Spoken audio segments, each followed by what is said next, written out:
मेरी शादी 7 लड़कों से हो गई। शरीर के हट्टे-कट्टे, मैं बिल्कुल दुबली-पतली। उन सबको कैसे झेलती। जैसे ही सुहाग रात का टाइम आ गया, वैसे तो वो बारी-बारी मेरे साथ सुहाग रात मनाने लगे। इसके बाद जो हुआ, उसके तो मेरी रूह काँप जाती है। दरअसल मैं ऐसे परिवार और समाज में पैदा हुई, जहाँ पर कि घर के सभी भाइयों की सिर्फ़ एक ही दुल्हन होती थी। मेरी माँ भी, मेरे पापा, मेरे ताऊ जी, मेरे चाचा जी सभी की पत्नी थी। मैं 10 साल की थी और मेरे घर में शादी का माहौल था, क्योंकि मेरे पाँचों भाइयों की शादी थी, भाभी सिर्फ़ एक। उस समय मुझे इन सब की खबर नहीं थी। मैं बिल्कुल अनजान थी कि ऐसी भी कोई प्रथा होती है। मैं तो इस खुशी में झूम रही थी कि घर में मेरे पास भाभी आएगी। लेकिन भैया की शादी के बाद जब दुल्हन का गृह प्रवेश किया गया, तो 5 दूल्हे भाइयों के साथ केवल एक ही दुल्हन थी। सब लोग बहुत खुश थे कि घर में बहू आ गई, पर मैं सिर्फ़ इसी सोच में थी कि आखिर मेरी बाकी 4 भाभी और कहाँ हैं। ख़ैर, मैं इन सब को भूल गई और नाचने में लग गई। कुछ दिन ही निकलते गए। रोज़ देखती कि मेरी भाभी के पास सभी भाई जाते थे। पढ़ाई-लिखाई उस समय होती नहीं थी, और अगर थोड़ी बहुत होती तो वो सिर्फ़ लड़कों के लिए, लड़कियों को पढ़ाई नहीं करने दी जाती थी। कुछ दिन बाद मेरी सहेली की बहन की शादी थी। उसके पिताजी और मेरे पिताजी अच्छे दोस्त थे, इसलिए उनकी शादी में हमेशा हमारा पूरा परिवार को बुलाया गया था। सब लोगों के साथ मैं भी वहाँ गई। जब उसके यहाँ बारात आई तो 3 दूल्हे थे। मैं फिर सोचने लगी, यहाँ तो सिर्फ़ एक ही लड़की है। तो फिर अगले दिन उसकी शादी के बाद घर पर आई। जब माँ को सारा काम करके खाली बैठे देखा, तो मैं माँ से पूछ लिया कि आखिर यह क्या है? एक लड़की के इतने सारे दूल्हे कैसे हो सकते हैं? तभी मेरी माँ ने मुझे प्यार से समझाया कि बेटी, हमारे समाज की एक प्रथा है, जिसमें यहाँ लड़कियों का रिश्ता तय किया जाता है। उस घर में जितने भी भाई होंगे, उन सब से शादी होती है। मैंने माँ से पूछा कि इतने सारे लड़कों को एक लड़की कैसे संभाल पाती है? तभी माँ ने कहा कि बेटा, हम जैसे भी हो, यह सब तो करना ही पड़ता है। अब लड़की की किस्मत पर निर्भर करता है कि उसके ससुराल में ज़्यादा भाई हैं या मेरी ज़्यादा। कुछ समझ में नहीं आ रहा था, तो मैं वहाँ से उठकर चली गई। कुछ दिन बाद जब मैं 18 की हुई, तो मेरे घर पर मेरी शादी की बात चलने लगी। भाई और पापा ने मेरे लिए रिश्ता देखना शुरू कर दिया। मैं बिल्कुल भी खुश नहीं थी शादी करवाने के लिए, क्योंकि मेरा दिल इसलिए घबरा रहा था कि पता नहीं कितने लड़कों से मेरी शादी होगी और उसके बाद मैं उन सबको कैसे संभाल लूँगी। लेकिन मेरी कहाँ चलने वाली थी। होता वही जो घर में बड़े कहते थे। हर दूसरे दिन मैं अपनी माँ के साथ बैठी थी, तभी मेरे सबसे बड़े भैया आए और कहने लगे कि तनु का रिश्ता तय कर दिया गया है। बहुत अच्छा ख़ानदान है और ज़मीन भी अच्छी है। लड़के 7 भाई हैं। यह सुनते मेरे पैरों तले ज़मीन खिसक गई। 7 लड़कों को मैं कैसे संभाल पाऊंगी? बस यही सोच मुझे खाई जा रही थी। मैं बार-बार इस समाज को कोस रही थी। क्या आखिर यह प्रथा किसने और क्यों बनाई? हम लड़कियों का ख्याल जरा भी नहीं है किसी को। मैंने कई प्रयास किए कि किसी भी तरह शादी न हो, लेकिन शायद किस्मत में यही लिखा हुआ था। मैंने अपनी माँ भाभी से इस बारे में बात की, लेकिन उन्होंने भी मुझे बोल दिया कि तुम्हें यह सब स्वीकार करना होगा। मेरी माँ ने कहने लगे कि मैं तो तुम्हारी भाभी भी यह तो सब झेल रही है।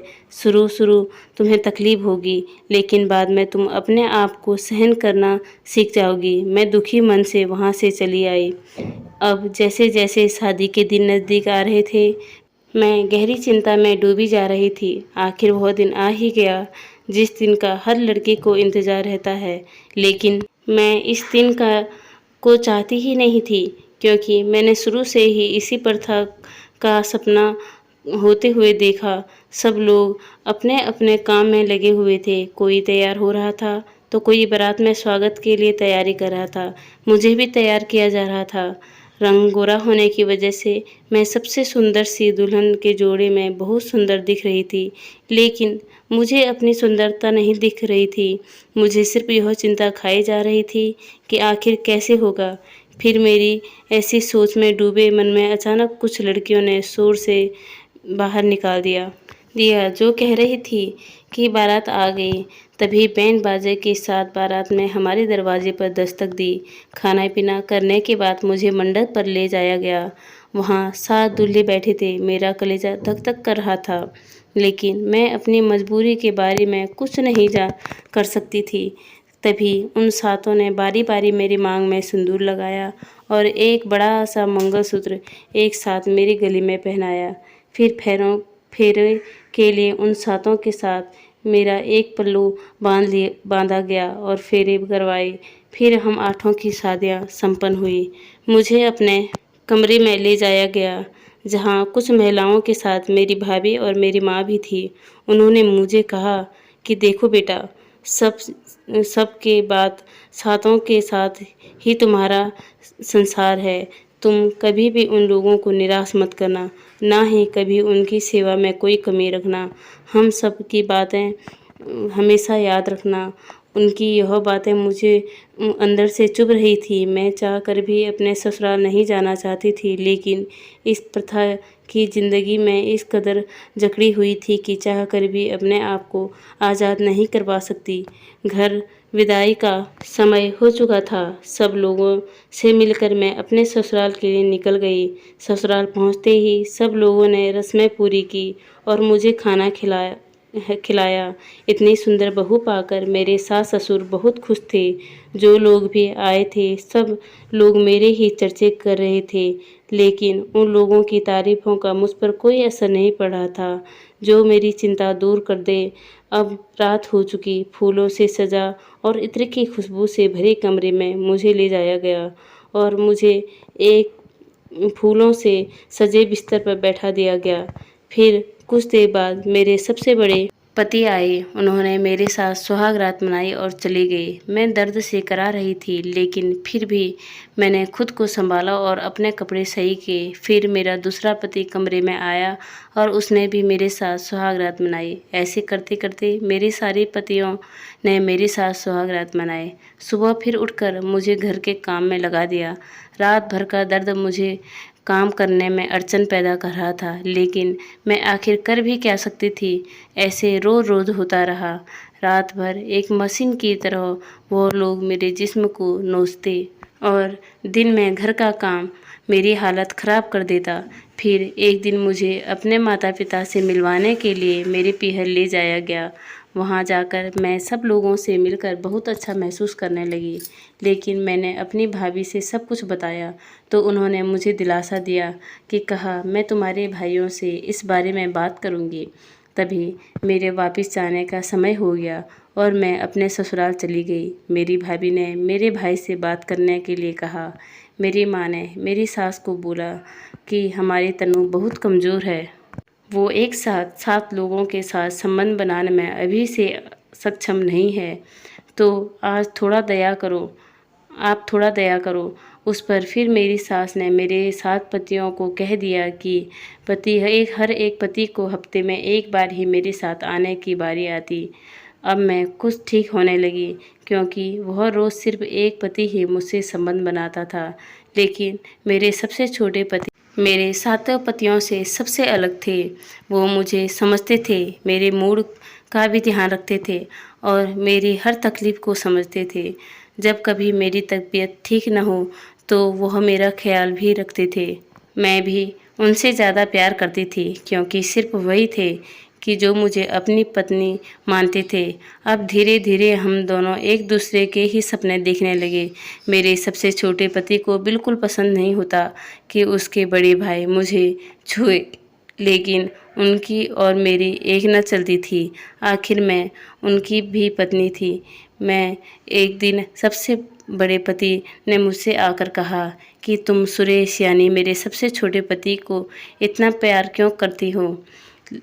आखिर हम भी तो तुम्हारे पति हैं, हमें तो तुम इस तरह का प्यार नहीं करती हो। मैं कुछ नहीं बोल पाई। तो उन्होंने फिर गुस्से में मुझे पीटना शुरू कर दिया और बहुत दर्द भरा संबंध बनाया।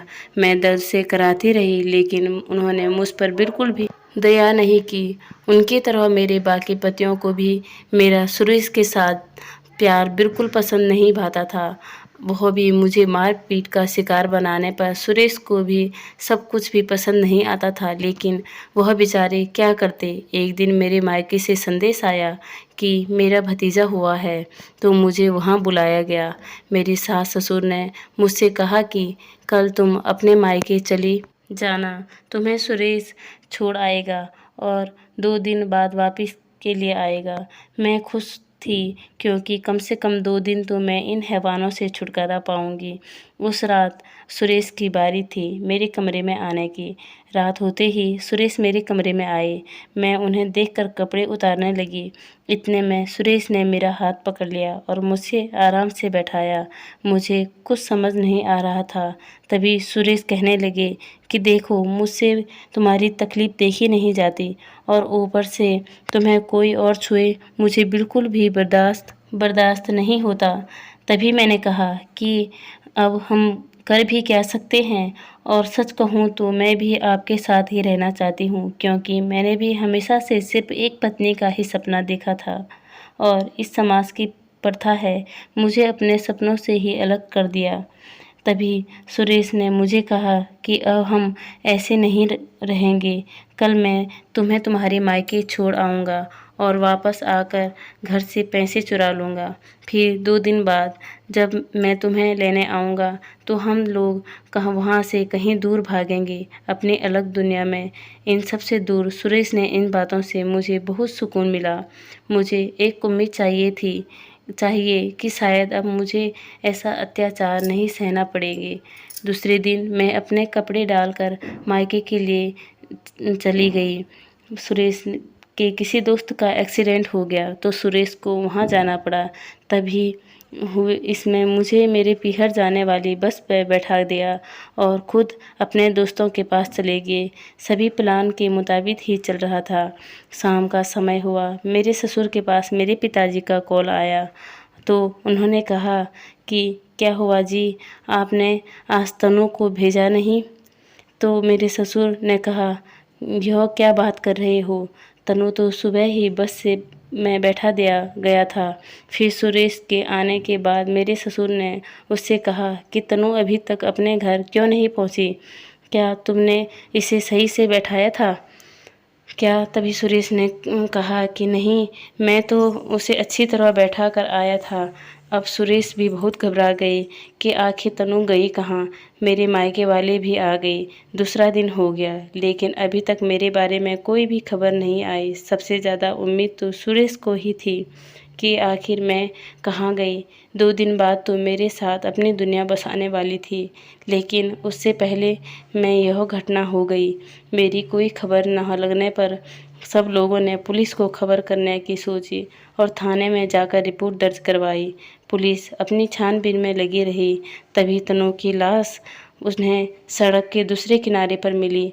पत्थर पर वार किया हुआ था, जिसकी वजह से तनु की पूरी बॉडी खराब हुई थी। सब लोगों ने तनु की बॉडी उसके कपड़ों और हाथ पे बने टैटू से पहचाना और उसके अंतिम संस्कार कर लिया गया।